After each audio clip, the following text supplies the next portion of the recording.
Bonjour à toutes et à tous, je suis Mathieu Charrier, ravi de vous accueillir dans 9e art, le podcast de la Cité internationale de la bande dessinée et de l'image d'Angoulême. Dans chaque épisode, une autrice ou un auteur se raconte, revient sur sa pratique, sa carrière, son actualité, sa vision du 9e art et répond à notre questionnaire de Proust version BD.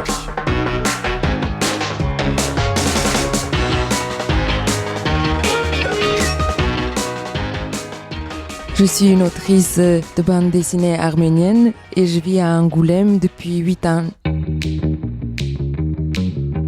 Bonjour Maran. Bonjour Mathieu. Maran Rachian, effectivement, on est très heureux que tu sois avec nous pour inaugurer cette 3e saison de notre podcast, avec une petite nouveauté, je le dis, puisque désormais à la fin de chaque épisode, on donnera quelques recommandations de lecture, mais je suis très heureux que tu sois là parce qu'effectivement, tu es une autrice qui vit à Angoulême, qui publie des BD, deuxième bande dessinée chez Glénat, qui sort dans quelques jours et qui s'appelle Une nuit avec toi. Si je devais mettre une étiquette dessus, même si on n'aime pas trop les étiquettes, je dirais que c'est un polar féministe. On va avoir l'occasion d'en parler. Je le résume en 3 lignes sans trop en dire, parce que le principe d'un polar, c'est qu'il faut le découvrir au fur et à mesure. On y suit Brune, qui est une jeune femme parisienne, avenante, jolie, souriante. Un soir, alors qu'elle est à une soirée, elle accepte qu'un ami, qu'un pote de longue date, un peu insistant, la raccompagne chez elle. Sauf que, quand ils arrivent chez elle, les choses ne vont pas se passer comme prévu. J'en dis pas plus, mais c'est là qu'on va basculer dans le polar.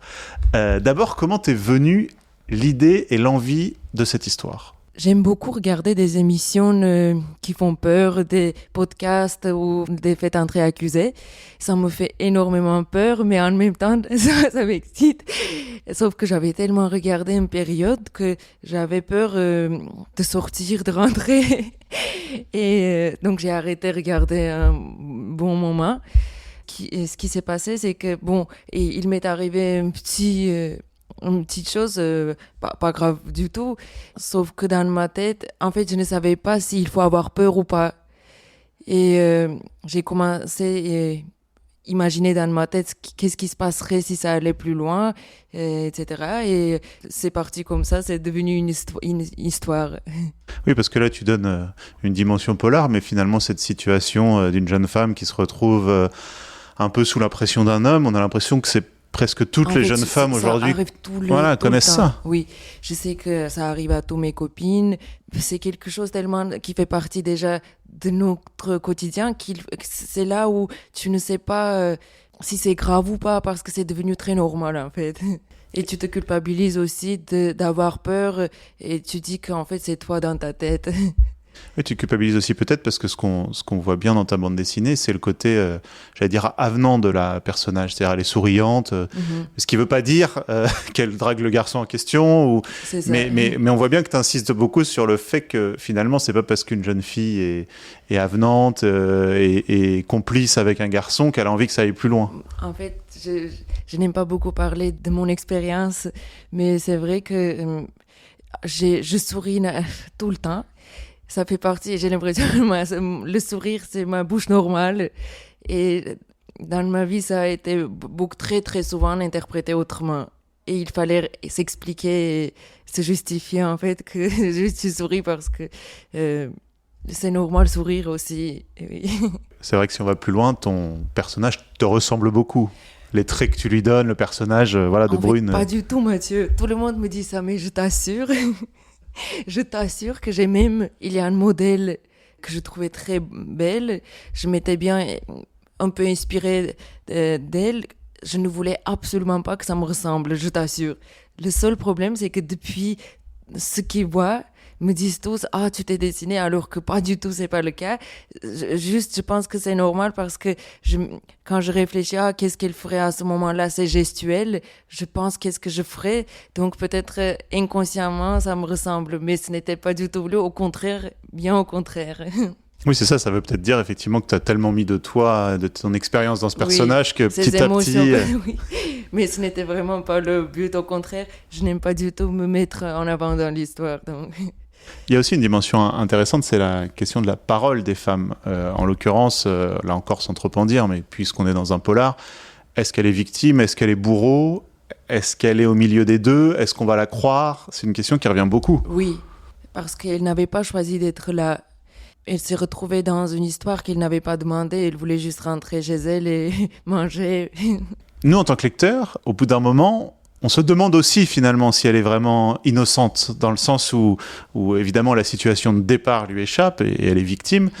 Mais ce qui se passe par la suite, voilà, il y a cette ambiguïté-là aussi sur laquelle tu joues. Tout à fait. Mais en fait, justement, je ne voulais pas non plus accuser que les hommes, je pense, ou dans mon histoire, je veux dire. Je voulais aussi un peu montrer des faiblesses un peu des femmes aussi. Oui, l'engrenage aussi. L'engrenage. Il y a aussi, tu t'en parlais tout à l'heure, tu étais fan de cette émission de télé, oui. Faites entrer l'accusé, pour ne pas le citer, que tu reproduis dans le livre. Pourquoi ça te fascinait autant, cette émission ? Parce que tu parlais du fait que ça te faisait peur, du coup, dans la vraie vie. Mais pourquoi ça te fascinait ? Pourquoi les faits divers comme ça te fascinent ? Et d'ailleurs, fascinent au sens large, parce qu'il y a plein de gens qui adorent ce type d'émission. C'est bizarre, non, je trouve aussi. Mais il y a... je trie un peu les types d'histoires que j'écoute. C'est un peu horrible, je pense, mais là où je peux pas me projeter, j'écoute plus facilement. Oui, il y a certaines limites. Je regarde bien le résumé avant d'écouter, mais je pense que en fait, c'est comme les enfants, je pense alors, je n'écoute jamais quand je suis seule maintenant. Par contre, quand on est à plusieurs, on travaille ensemble, j'oblige un peu les écouter, je t'avoue. Je mets à haute voix et on est ensemble, rien peut arriver, mais on a peur en même temps. Oui, c'est ça, c'est ce mélange de peur, de fascination qui exerce sur nous les faits divers, en fait. Et qui raconte beaucoup, d'ailleurs, c'est ce que ton livre montre bien aussi, qui raconte beaucoup de notre société et de tous ces mots. Et un fait divers, ça dit quelque chose aussi de l'époque, quoi. De façon présentée, les mots qu'ils emploient pour décrire une victime ou au contraire un criminel. C'est un peu kitsch quand même parfois, les titres et tout, ça me fait rire malgré tout. C'est ta deuxième bande dessinée, on parlera de la première juste après, mais c'est la première où tu signes le dessin et le scénario.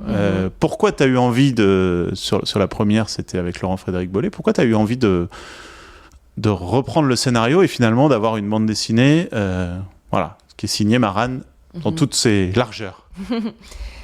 Très bonne question.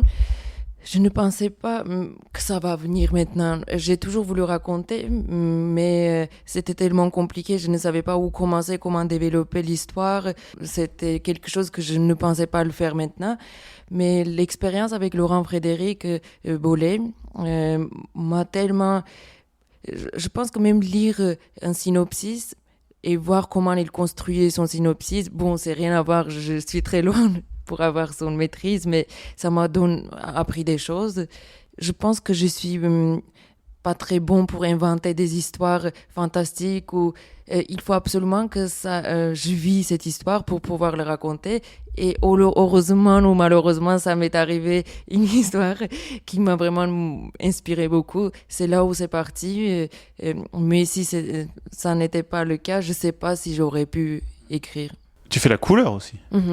Ça, j'adore faire. Je crois que c'est mon meilleur moment.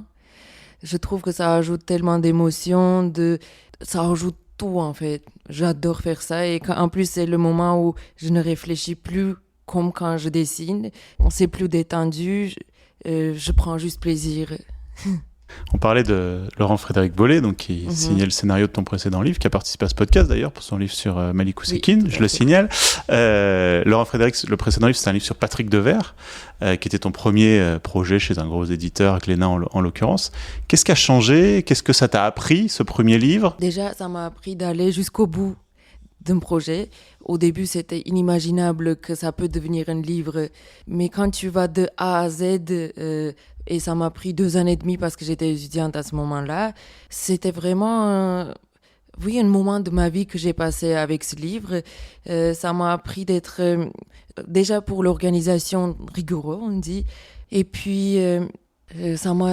j'ai beaucoup été attachée avec Patrick Devers. Parce que Patrick Devers, c'est intéressant, c'est vraiment un personnage, acteur français qui fait partie de la culture française, mais qui n'est pas forcément très connu à l'étranger. Je suis pas sûr que tu avais entendu parler de Patrick Devers. Et pourtant, tu t'es approprié son histoire. Ça m'a aidé, je pense, le fait que je ne connaissais pas. c'était plus et facile et difficile en même temps, mais beaucoup plus intéressant. C'est pour ça, jusqu'à aujourd'hui, Patrick Devers, je n'arrive pas à l'apercevoir comme quelqu'un qui existait avant. Pour moi, il est existé, il est né au moment que je travaillais dessus. Et comment tu t'es documenté Est-ce que tu as pris des photos? Est-ce que tu as regardé ses films pour le représenter à l'époque? J'ai regardé tous ses films, j'ai regardé ses interviews, j'ai lu des choses sur lui pour un peu construire son personnage. Oui, les détails, comment il bouge, ses mouvements. Oui, c'était important. Je me suis bien documentée. Tu penses qu'aujourd'hui, tu ne pourras faire que des bandes dessinées dont tu fais le scénario, ou tu pourrais revenir aussi à juste, entre guillemets, le dessin? Très bonne question, mais en ce moment, je vois que écrire. C'est vrai que Amber Raoult, que j'aime beaucoup, une scénariste qui était aussi mon intervenante à l'école, elle m'a dit un jour, en fait, j'avais peur que maintenant, je n'aurais plus des histoires à raconter, mais elle m'a dit, non, en fait, le plus dur, c'est le premier, après ça continue, et c'est vrai, j'ai de plus en plus des histoires, c'est un muscle, je crois, qui fait muscler le cerveau, t'as envie de raconter, et je pense que tu sens le mieux possible chaque chose que tu racontes, donc je veux profiter de ce moment. Et que du polar ou pas forcément? J'aime bien quand même qu'il y a une touche de gore, glauque ou quelque chose, un suspense. Oui, j'aime bien avoir peur parce que ça me ressemble pas du tout. En vrai, je n'aime pas, je suis un lapin. Mais dans la BD, c'est là où je peux au moins me permettre d'avoir un peu peur. Tu dessines avec un crayon papier? Oui, je suis très à l'aise au crayon à papier parce qu'au Beaux-Arts en Arménie, on dessine pendant 5 ans, on a fait que ça, des modèles vivants au crayon à papier. J'aime bien ce médium. Je suis à l'aise, je peux gommer si je veux. Et après, c'est la question d'habitude, je pense. J'aime bien. Après, j'utilise la couleur numérique derrière mes crayonnés. Mais j'aimerais bien tester aussi l'encre. Je suis pas encore tout à fait à l'aise, mais j'aimerais bien un jour expérimenter.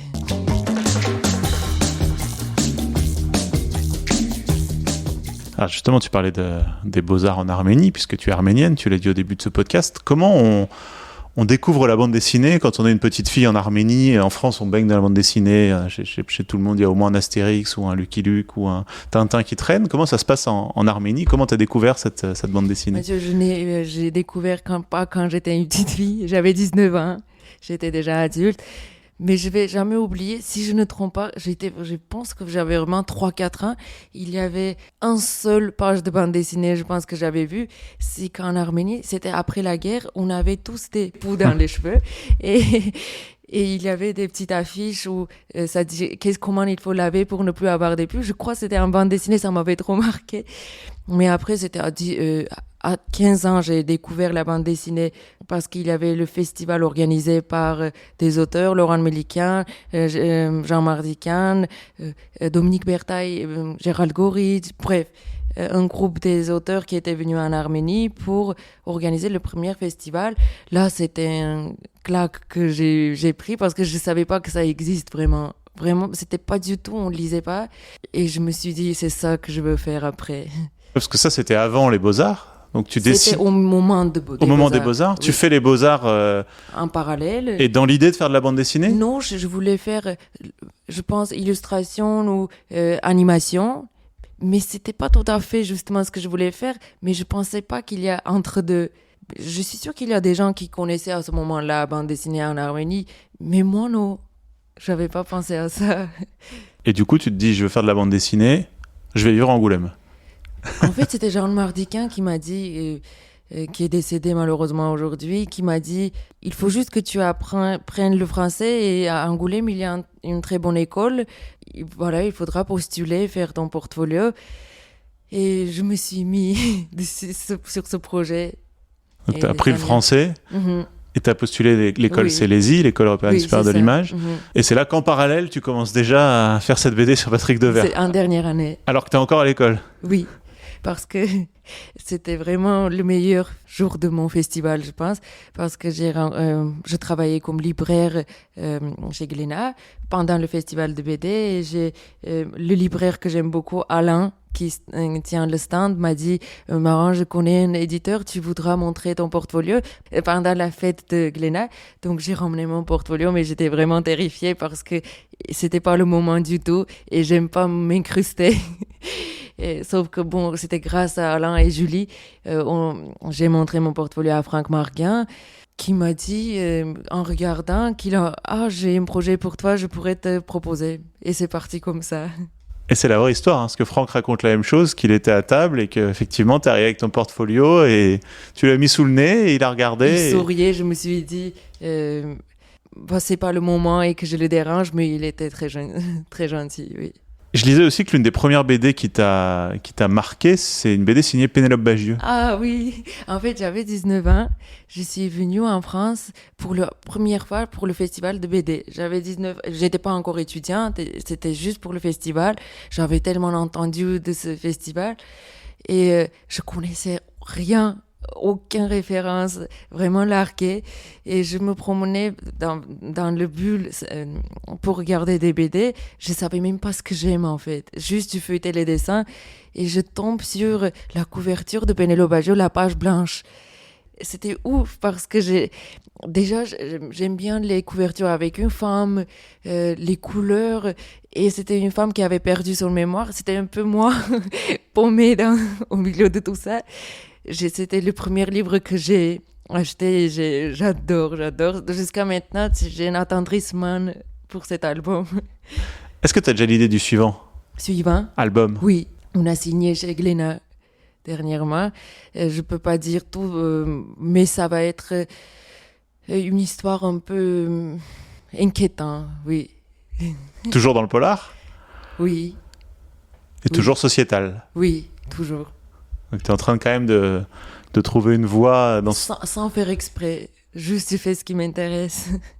Eh bien, en attendant, alors on lit cette nouvelle bande dessinée qui sort dans quelques jours, Une nuit avec toi. C'est publié toujours aux éditions Glénat. Et puis pour ceux qui voudraient aussi, on peut lire ou relire ta précédente bande dessinée avec Laurent-Frédéric Bollet, consacrée à Patrick Devers. C'est le moment, Mara, où on passe à notre questionnaire de Proust version BD. Est-ce que tu es prête? Allez, je suis prête.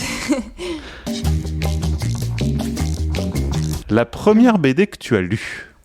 Pénélope Bagieux, La page blanche. C'est un petit livre à part parce que, n'importe quand je l'ouvre, je me souviens à ce moment-là quand j'ai découvert. Quelle est selon toi la meilleure BD de tous les temps? Une question très difficile. Je sais que tu sais, j'imagine, Mathieu, mais alors, je peux pas dire donc meilleur album, mais meilleur album pour moi à ce moment-là. C'est la première BD qui m'a fait chialer, je pense, et à chaque fois ça marche à tous les coups. C'est la BD de dessin Bézian, scénario Johan Spar et Lévis Trondheim. C'est une BD qui s'appelle Des soldats d'honneur. Peut-être je me vois dans la BD ou je sais pas, ça me marque à tous les coups. Vraiment une BD que j'adore. La plus belle couverture de bande dessinée? La plus belle couverture, j'aime beaucoup les couvertures qui ont des ornements un peu qui rappellent le conte. Par exemple, j'ai acheté le livre tout de suite de Podom de Hubert et Zanzim en voyant la couverture. Ou sinon, les femmes, par exemple, Beauté de Hubert encore et Carascoyote. C'est pas facile à dire. Oui. Que j'adore, j'aime bien quand il y a des femmes sur la couverture. Quelle est la plus belle case de bande dessinée? La plus belle case, je me permets de dire quand même encore des soldats. Il y a dans des soldats d'honneur, il y a 3 cases que n'importe quand j'ouvre, je pleure. Et sinon, David Merveille avec Zidrou, ils ont sorti une BD il y a 1 an et demi, je crois, Amore, où il y a ces différentes petites nouvelles, dont un qui s'appelle Elle. Et à l'intérieur, il y a une case, mais je ne sais pas si je dois dire spoiler ou... C'est une femme qui trompe son compagnon. Et il dit, si tu veux partir et me tromper aussi, on serait quitte, vas-y. Donc il va, pendant des années, il cherche partout, il y a toujours des femmes, mais ça marche pas, il n'aime pas. Et il décide de revenir. On le voit en revenant avec ses valises. Et il dit « Non, en fait, c'est toi que j'aime. » Et on voit la femme, les bras ouverts. Je pense que tout est dans les nuances, les couleurs. Ça me marque énormément. Oui, j'aime bien. Ton personnage de BD préféré? Alors, j'aime beaucoup Ma Dalton. Ma Dalton, elle est très coquine. En fait, elle a des traits de caractère pas exemplaires, mais on l'aime. On l'aime avec tout ce qu'elle représente. Elle aime ses fils. Oui, j'aime beaucoup Ma Dalton. Et sinon, j'aime beaucoup Dicky, Peter de Pourter, si je prononce bien, un auteur belge. J'adore Dicky, ses aventures. C'est toujours l'humour noir. Et maintenant, ton personnage de BD est détesté. On va me tuer si je dis. Tu sais que j'ai un peu honte d'avouer. Et c'est vraiment une insulte, je pense. J'ai jamais lu les Astérix. Ça, il faut couper, je pense. Vraiment, je suis très gênée de dire parce que je sais à quel point les Français sont attachés. Mon père adore. Mais sans m'attirer, je n'arrive pas. Tu dessines dans le calme ou en musique? Ça dépend ce que je fais, mais j'aime bien les émissions, des podcasts ou en musique, ça alterne. Couleur ou noir et blanc? Couleur. J'aime beaucoup le noir et blanc, mais couleur, j'adore, oui. Oui, tu disais tout à l'heure que c'est même l'étape que tu préférais. Ah oui, j'adore le couleur, ça ajoute tellement d'émotions surtout. Et pour terminer, est-ce qu'il y a une autrice ou un auteur que tu nous conseillerais et qu'on ne connaîtrait pas forcément? Vous ne connaissez pas encore tout à fait, je pense, parce qu'il n'a pas encore sorti son album, mais il sortira dans 2 ans.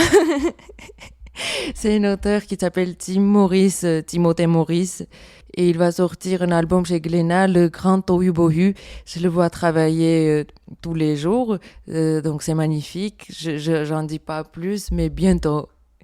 C'est la première fois qu'on nous dit qu'il va falloir attendre 2 ans pour découvrir l'auteur. Bon, c'est noté. Timothée Maurice, alors. Timothée Maurice, oui. Le Grand Tohu Bohu. Tohu Bohu. Bon, ben voilà, rendez-vous dans 2 ans pour découvrir ce livre. Merci beaucoup, Marane, d'avoir joué le jeu. Merci à toi, Mathieu, merci. Et donc, je le redis, qui sort dans quelques jours chez Glénat. Ça s'appelle Une nuit avec toi. Et on peut aussi lire l'album consacré à Patrick Devers. Merci à toi, Marane. Merci à toi, Mathieu.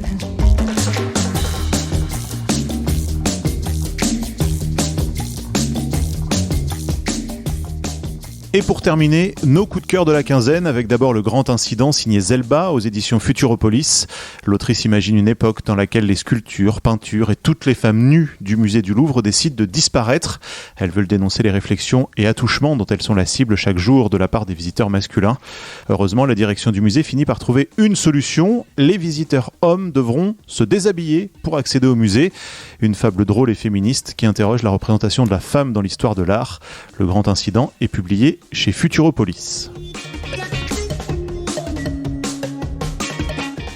Deuxième conseil lecture avec Darwin's Incident, manga signé Shun Umezawa. Déjà 4 tomes de parus et le 5e qui arrive bientôt en librairie. On y suit les aventures d'un personnage mi-garçon, mi-chimpanzé, né en laboratoire et doté d'une force surhumaine. Son nom, Charlie. Il a été adopté par une famille qui tente de lui faire mener une existence la plus paisible tranquille. Mais Charlie est instrumentalisé par des terroristes véganes et antispécistes. Une histoire palpitante qui questionne notre rapport au vivant. Darwin's Incident est publié chez Kana.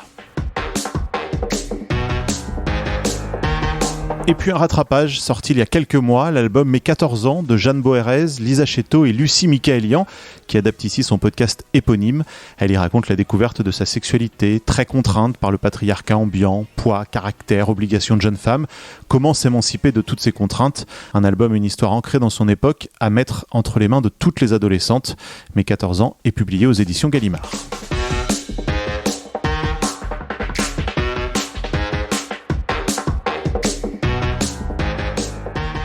Neuvième Art est un podcast produit par la Cité internationale de la bande dessinée et de l'image d'Angoulême, réalisation Mathieu Charrier. N'hésitez pas à commenter ces épisodes, à les noter, à en parler autour de vous, c'est très important pour nous.